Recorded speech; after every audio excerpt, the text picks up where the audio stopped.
আসসালামু আলাইকুম এভরিওয়ান। শহরের যান্ত্রিকতায় যখন আমরা হাঁপিয়ে উঠি, তখন গ্রামের এই স্নিগ্ধ রূপটাই মনের মাঝে এক প্রশান্তি বয়ে আনে। আর সাথে যদি থাকে বর্ষা, তাহলে তো কথাই নেই। বর্ষার আগমনে গ্রামের প্রকৃতি যেন এক নতুন জীবন পায়। দুদিনের বৃষ্টি শেষে ডাব খাওয়ার উৎসব একেবারে সমস্ত একঘেয়ে ভাব কমিয়ে দিয়েছিল। শহরের জীবনে আমরা গ্লাসে বা স্ট্র দিয়ে ডাব খাই ঠিকই, কিন্তু গ্রামের বাড়িতে সরাসরি ডাবের খোসায় মুখ লাগিয়ে পানি খাওয়া কিংবা চামচ ছাড়া শ্বাস চেয়েছে খাওয়ার যে অকৃত্রিম তৃপ্তি, তা আর কোথাও মেলা ভার। বুকিং হয়ে গেছে।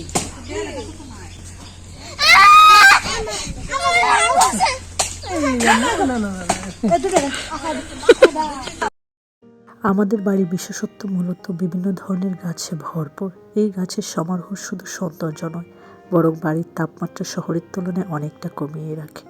পাখিদের কিচিরমিচির আর পাতার মর্মর শব্দে এখানে কৃত্রিমতার কোনো স্থান নেই। প্রায় সময় সকালে আমার ঘুম ভাঙে পাখির শব্দে। প্রকৃতি থেকে বিভিন্ন ধরনের পাখি আমাদের বারান্দায় এসে বসে।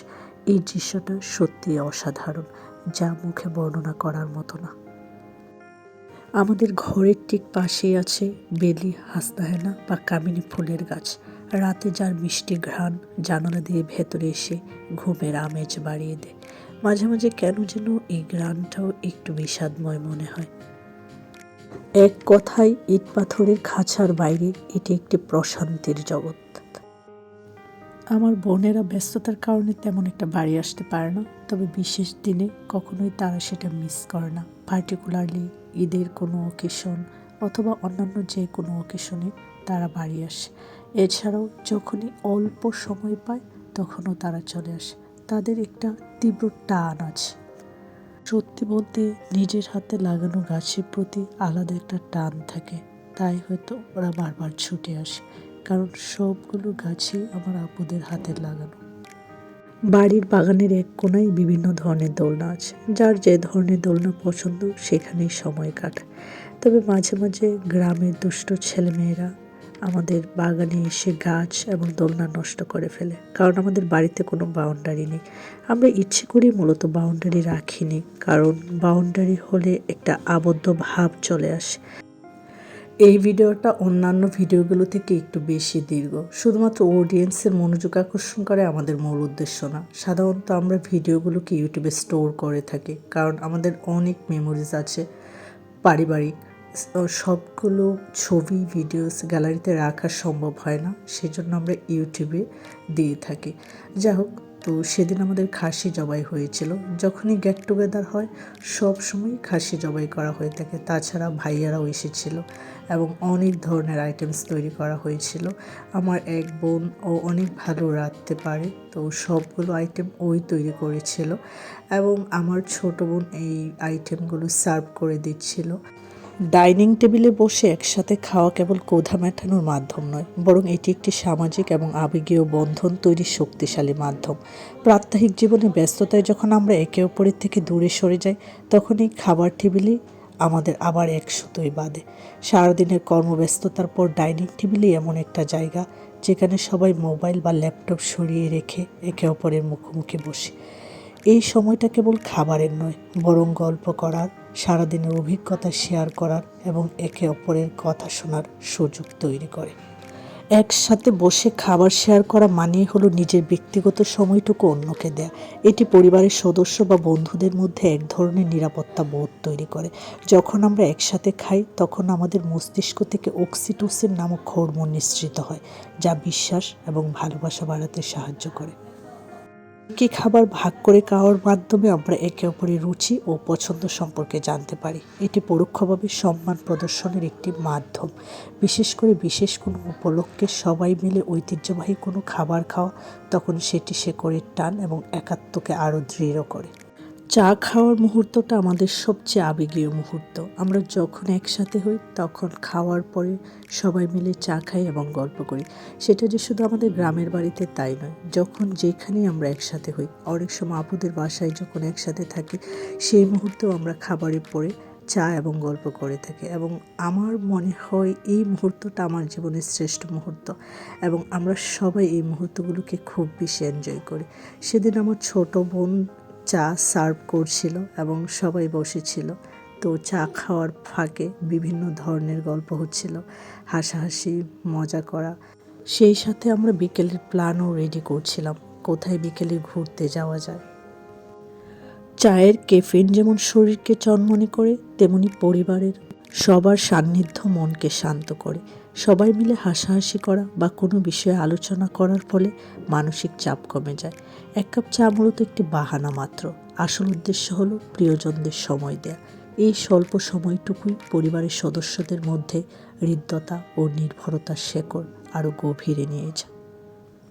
পরিবারের সবাই একসাথে বসে চা পান করে তখন সেটা কেবল তৃষ্ণা মেটানোর মাধ্যম থাকে না, বরং এটি একটি শক্তিশালী সামাজিক ও আবেগীয় বন্ধন তৈরির হাতিয়ার হয়ে ওঠে।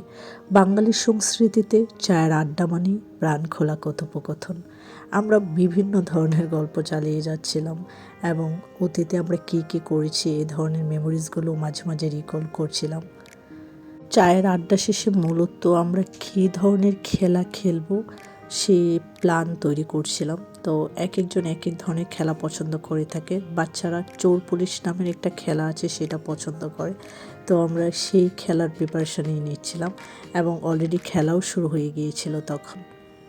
যাদের এই খেলা সম্পর্কে ধারণা আছে তারা জানে চোরকে পুলিশ ধরতে হয়। তো এই মুহূর্তটা সবচেয়ে বেশি মজার হয়ে থাকে, কারণ পুলিশ অনেক কনফিউশনে থাকে চোর কে হবে এবং চোর অনেক ভয়ে থাকে যে তাকে ধরে ফেলা হচ্ছে কিনা। তো এগুলো নিয়ে আমরা সবসময় অনেক মজা করে থাকি এবং পার্টিকুলারলি আমাকে দেখলেই বুঝে যাবে যে আমি চোর হয়েছি।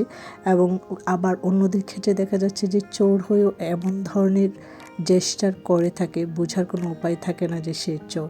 তো এগুলো নিয়ে অনেক বেশি হাসাহাসি হচ্ছিল।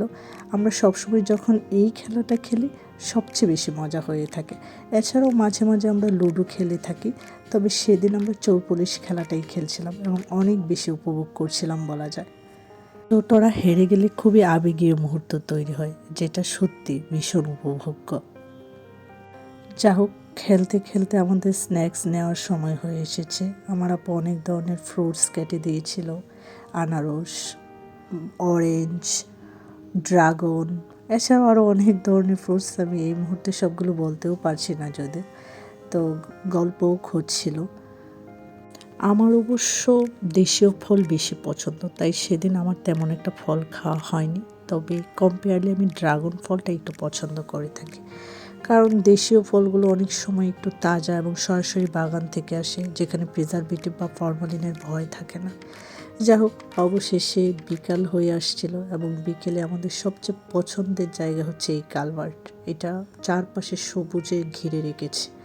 আমরা যখনই বাড়িতে যাই সবাই একসাথে বিকেলে এই জায়গাটায় সময় কাটে এবং এই জায়গাটার যে কোনো সিজনে অনেক বেশি সুন্দর।